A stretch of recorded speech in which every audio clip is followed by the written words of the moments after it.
Well, I'm sorry. I didn't know I was going to be on camera today. Good God, I must look like some kind of fright. I could scare a hang up a thorn bush with this hair like this because the rain outside and all. But anyway, I guess I'll just tell you a little bit about myself. Do you want me to look into the camera or at the people? Just talk with us. Talk to the people? Okay. Well, I hadn't met all of you yet since I came in a little bit late.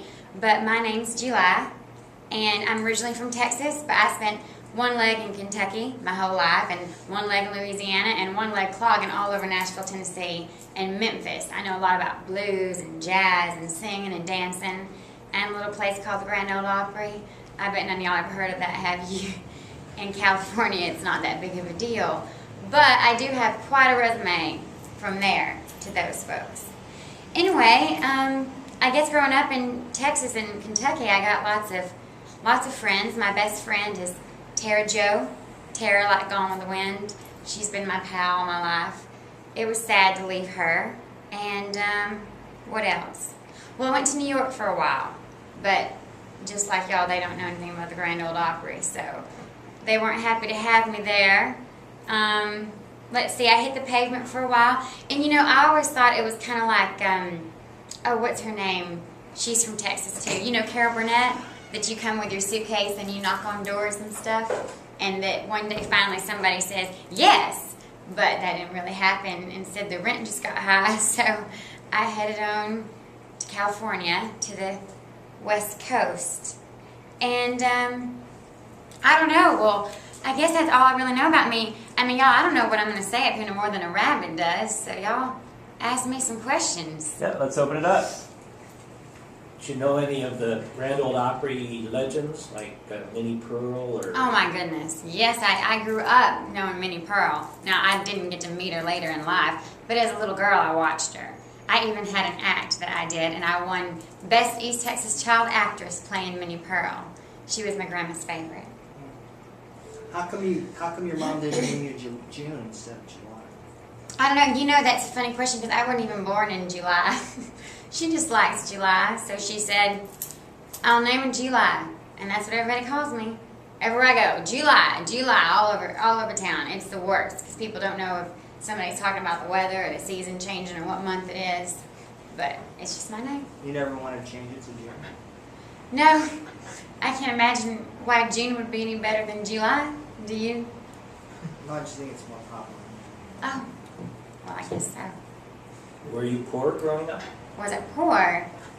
I mean, we had a lot to eat and stuff, like, you know. I mean, it's not like down here, you know, like when I was a little girl, maybe people wanted Guess jeans or something in junior high school and Dexter loafers and all that, or Doc Martens, which is probably like real old school to y'all. But, you know, other than that, you know, I had one pair of those things and I got to eat good because we had a farm and stuff. My granddaddy had cows and, you know, nobody goes and milks them anymore, if that's what you think. But, you know, we had enough. We had stuff, so. Did you have brothers, sisters? I don't have any brothers and sisters, but boy, do I have cousins. I'm an only child, but my cousins are like my brothers and sisters. They're over all the time, you know. Did you have any imaginary friends because you had no siblings? No, I wasn't that kind of only child. I mean, I was mostly dancing since I was like yay high. I even twirled future batons. Y'all know what twirling batons are? I twirled those and fire batons in high school. So between that, clogging and that, you know, I didn't have time to make up something.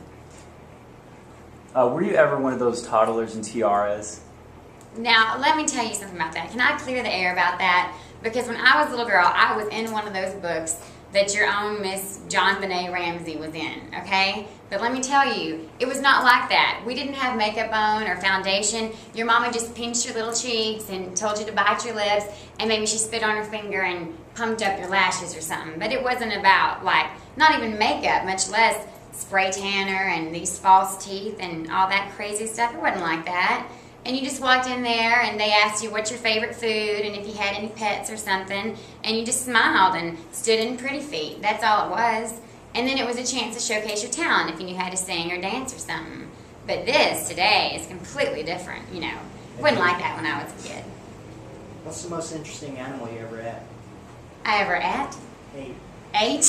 The most interesting animal I ever ate. Well, I mean, y'all don't really have the kind of food we eat on a normal day basis. Y'all might call them empanadas here, but being so close to Louisiana, when I did live in Texas, we had Cajun meat pies and stuff like that. And occasionally, y'all know crawdads, right? Crawdads and crawfish and stuff like that. You know, they put that in your jambalaya and etouffee, and they put it in your meat pie. But sometimes they put weird stuff, like you can get cactus or rattlesnake. That's not a real popular thing, not to my gut anyway. So I didn't really partake in that often, but I've tasted it. So I guess that'd be the weird. Oh, that's not the weirdest thing I ever ate. I went over to my best friend's house, to Tara Joe's house one time, and I trust her family more than anything. I mean, more than anything. But her sister's brother-in-law came over, and he made the dinner. It was stew, and I thought it was like just regular kind of dumplings. I bit into it, and all these tiny little bones were in my mouth. Do you know what that was?